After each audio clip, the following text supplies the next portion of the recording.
Welcome everybody, Josh the RV Nerd, Bish's RV, down here with what is essentially the default couples camping fifth wheel floor plan that every manufacturer makes. This one from Reflection, the 337. And if every builder makes this, and we've seen this 100,000 million times, why am I doing it once more? The reason being because there's people who are new to the market who maybe haven't seen them all 100,000 million times. And it gets very confusing when you are cross-comparing all these different fifth wheel brands and listening to all these different loud-mouthed, annoying YouTubers, like yours truly, frankly.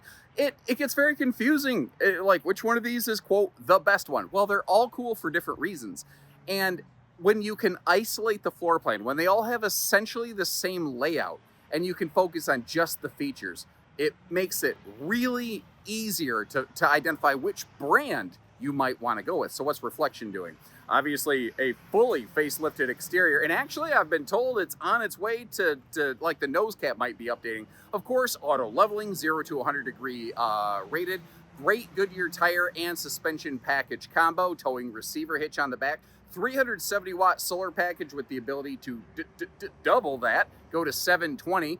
And all the factory wiring and 60 amp charge controller can support that. We're prepped and ready for 2,000 watt inverter, no heat vents in the floor, queen or king bed, prepped for combo or stackable washer dryer up in the bedroom space right there.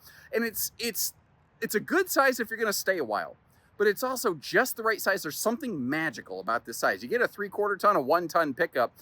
You start towing this thing around, and the tire wipes on the RV will almost exactly trace your vehicle. It's a really good, solid size for like doing some snowbird camping, hauling it back, and maybe making a couple stops on the way.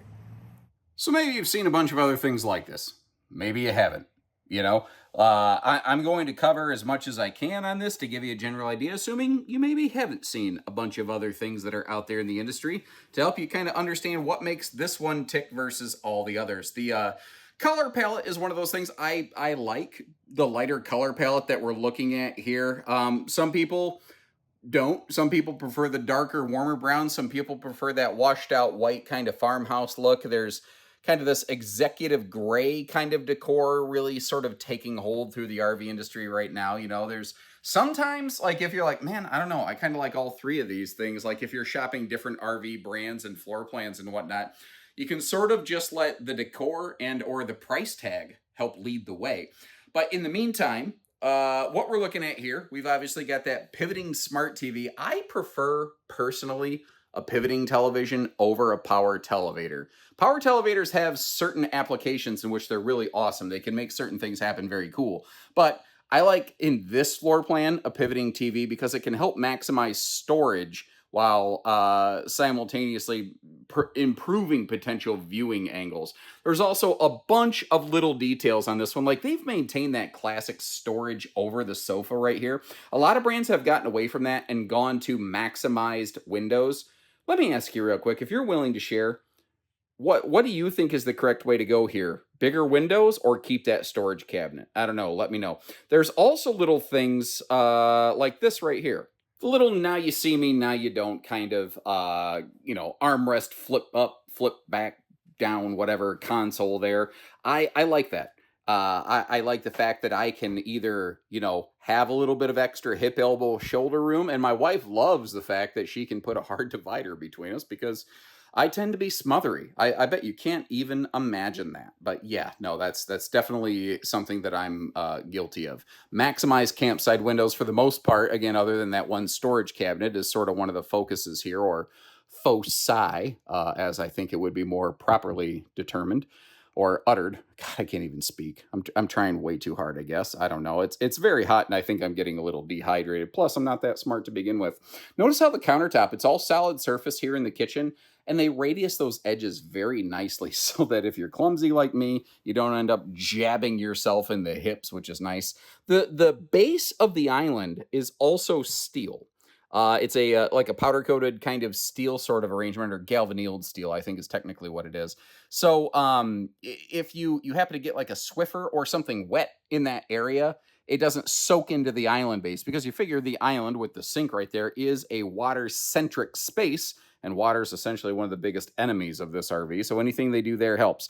Now, it's not a completely symmetrical kitchen over here. You might notice how the stovetop is mounted like directly against the left-hand wall. They did that because they had a choice of either favoring the right-handed folks and kind of condemning the left-handed folks a little bit,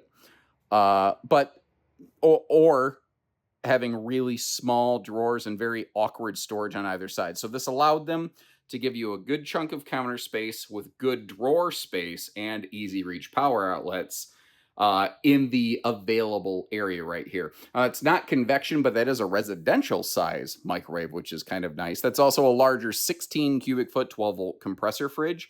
And with the Reflection family of RVs, not all of Grand Design, but Reflection specifically, your solar package is determined by the refrigerator. So the larger fridge that we're looking at gets a 370 watt, solar panel.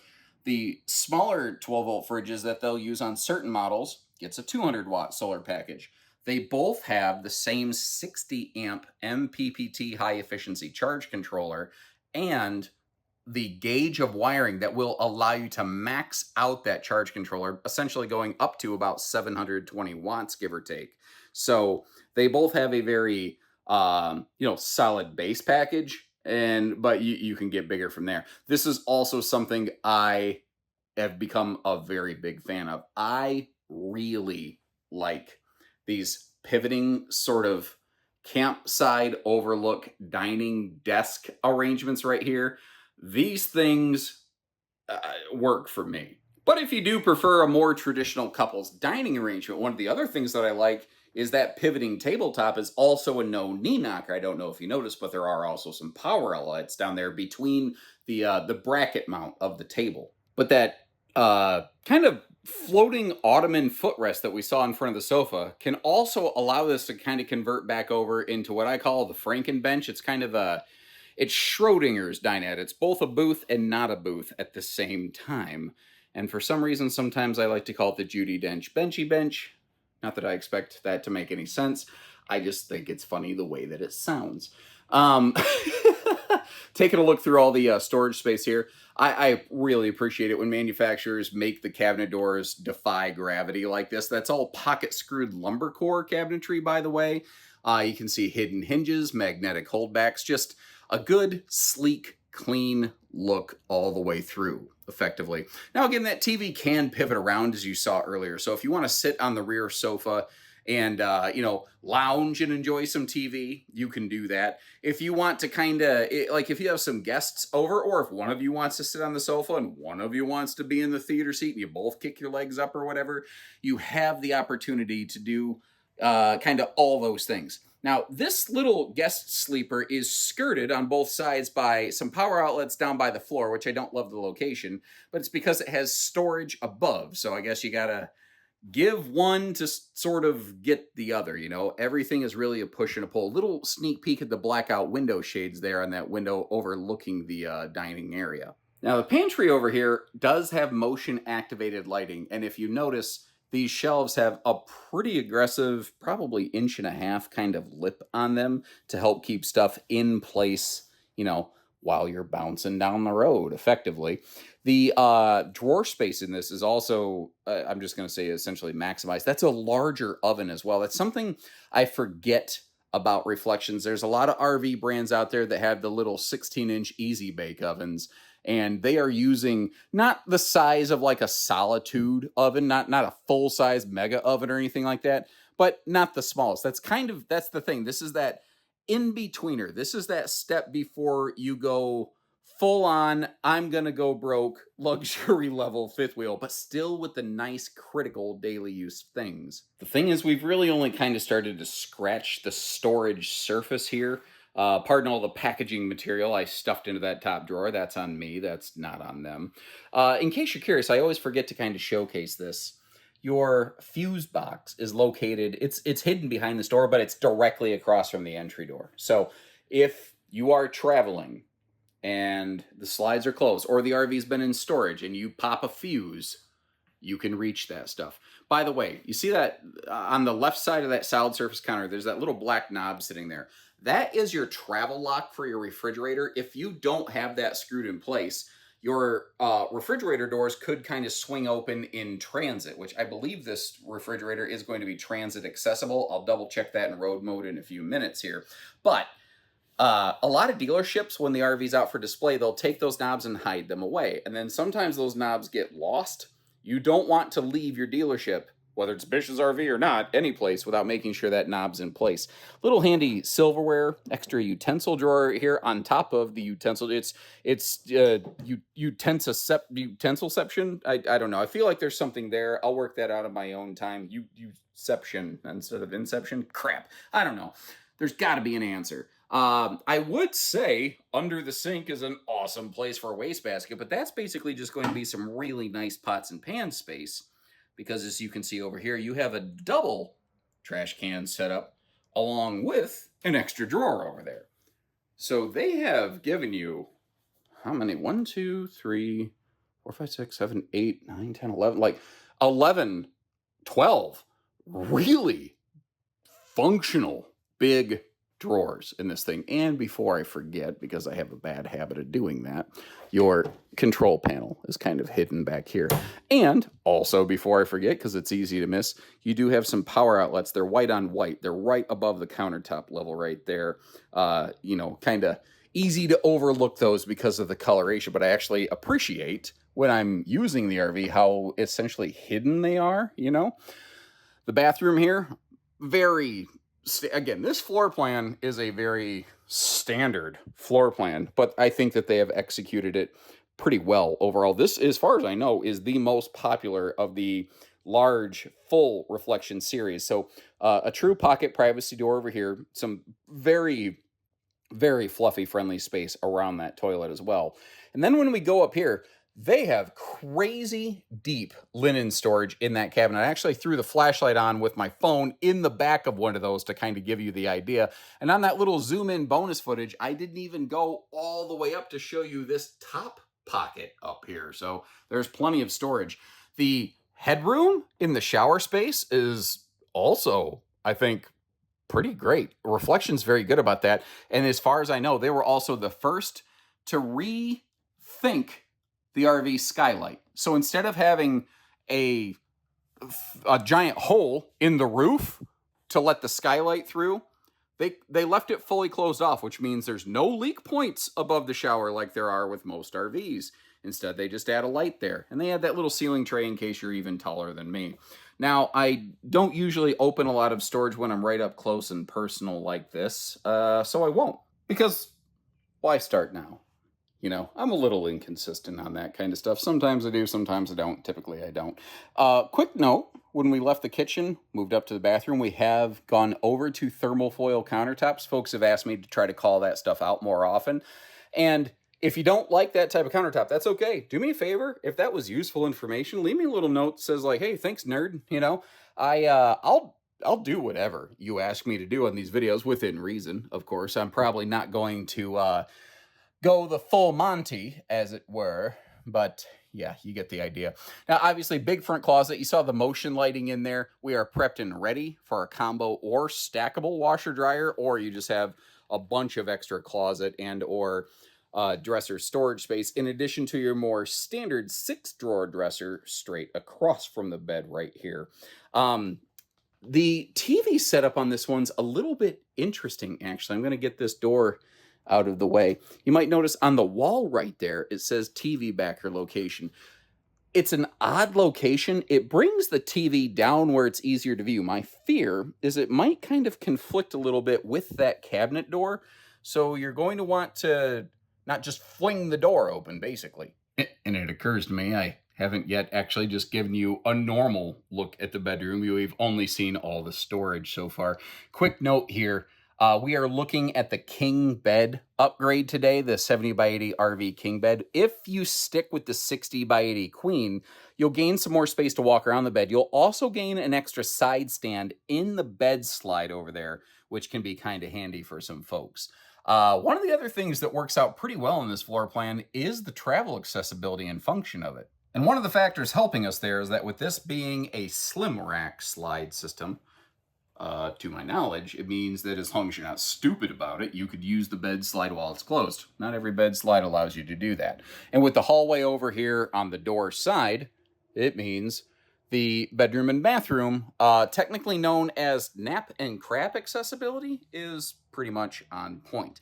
When you get into these opposing super slides with islands, though, sometimes stuff gets pinched off down here on the lower deck. We already showed you how the fuse box is easy to reach. The refrigerator side of the fridge freezer you can access. That's actually why they go with the vertical doors. And I know some people don't like those because it means the big stuff can be hard to get in there. But they do this so that if you need to get to something in a travel stop, you still have the ability to do that. And if all this extra info, like messing with the dinette, all the storage, all that stuff is handy for you, hit that subscribe button. Let me know we're doing a good job. Or let me know how we can do a better job, please. And while we're looking at a fifth wheel this size, anyone who suggests hitching this up to a half ton, I think you want to run, not walk away from them.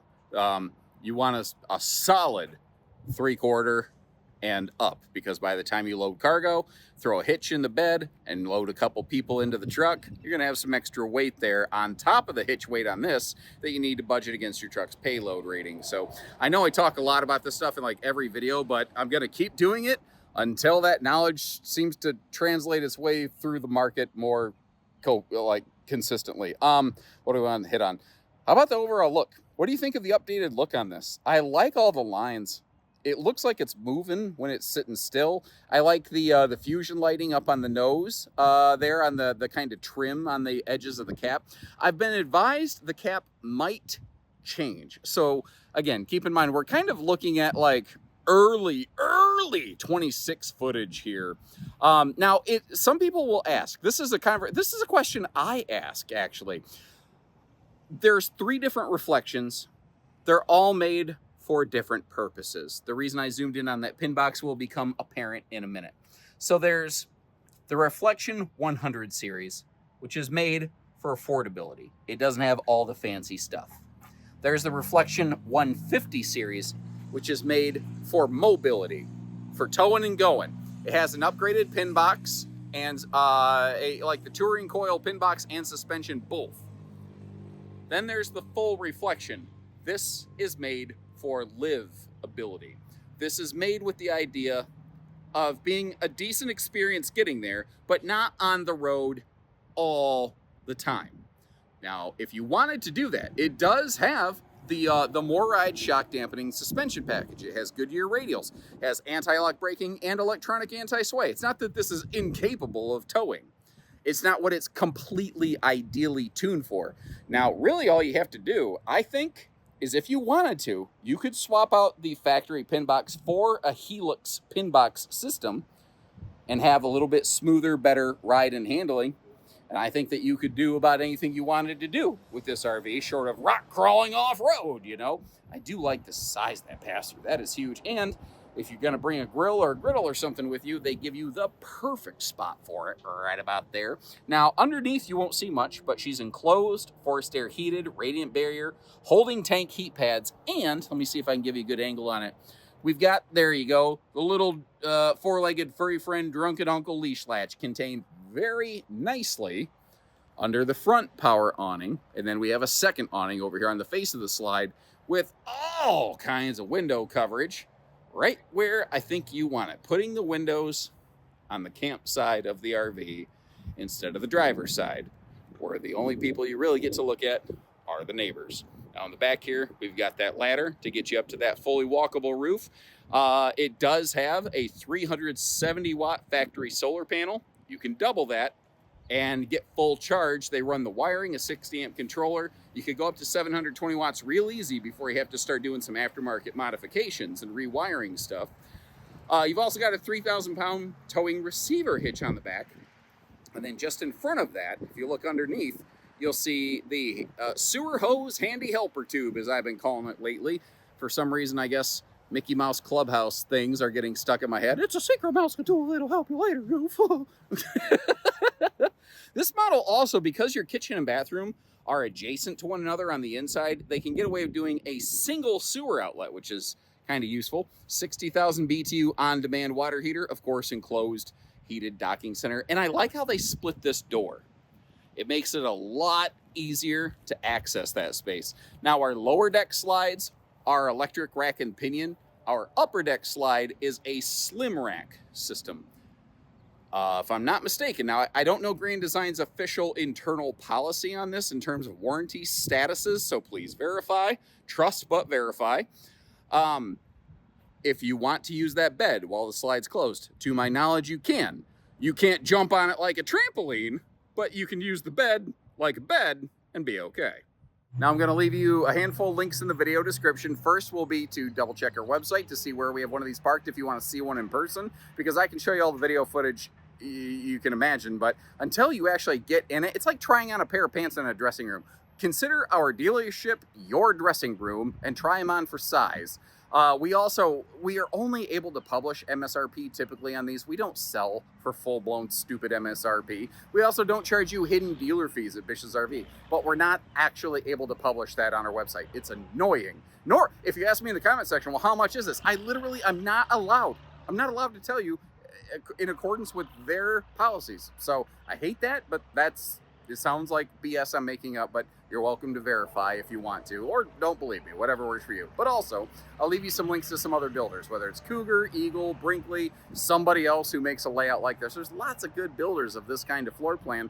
You get to decide which one's the best for you. So if you're willing to check out one or two of those other ones, let me know which one you might go with and why. And short of that, until next time, take care, stay safe, have fun, and happy camping, everyone.